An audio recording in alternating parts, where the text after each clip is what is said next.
Hello and welcome to Manara's first blog. My name is Brad. I'm the author of the blogs that you will read. Twice a week I've been told I have to do them. Never done blogs before.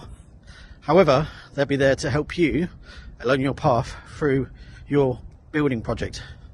Maybe 5,000, maybe 100,000, 200,000, a million. Same principles apply, but on different scales. So it may be a bit rustic. There you go. See, slide that in there. A fail, faux pas. But it will give you tips and nuggets to think about when planning your project. I hope you like the blog. I'm going to stop talking now, and please comment, like, subscribe, whatever it is you do with blogs. What would be very good, I think, because I'll get to see it, is if you've got questions, I'll gladly answer them.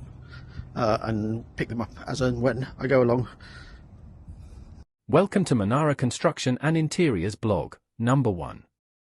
I am a former construction director, however, been out the business for over 10 years. I worked for developers, businesses and residential clients generally throughout the southeast of England. I worked on projects up to £2 million.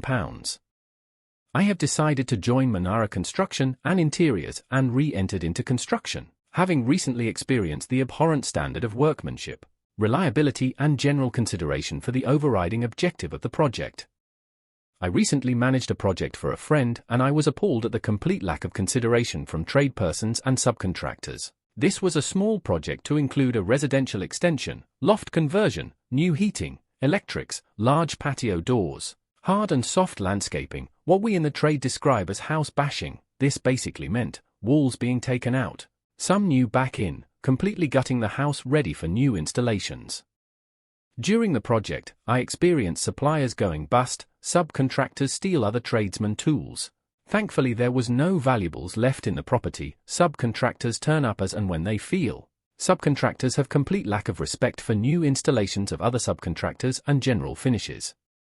I think the subcontractor we employed are so unlucky. I think I counted about 6 family members had died, and this was a 4-month project, about 50 sickness days, 5 or so flat tires, countless wife or baby sick, car accidents, to name just a few of the many elaborate excuses. Some of these excuses may be true, however, I would suggest the lion's share is hogwash. The problem with this, if you plan a week's work and you have interface work with say 3 different trades during that week, if someone does not turn up, it puts everyone else out of sync, and you can always find the trades that do arrive other work. And then they start getting upset as potentially they lose a day's money for themselves and or their team. Ironically, when running a project it's so important that morale on site is good, because when you have unhappy men on site, they start dragging other men down with them, and trust me, site workers can be far worse than a women's coffee morning or a Donald Trump debate.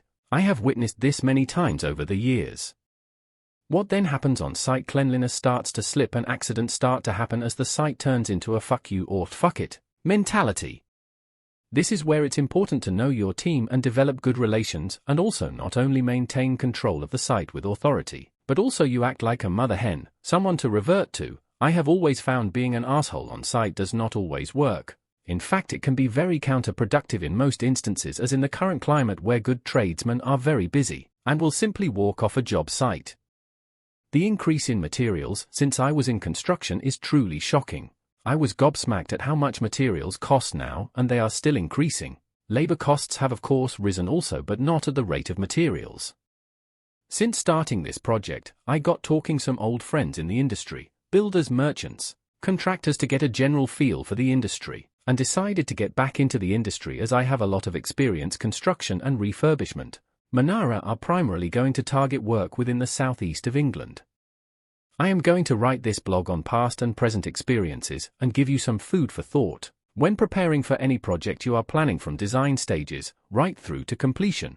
I shall point out red flags and areas of concern and how I dealt with them or obtained advice myself. I hope you enjoy the blog.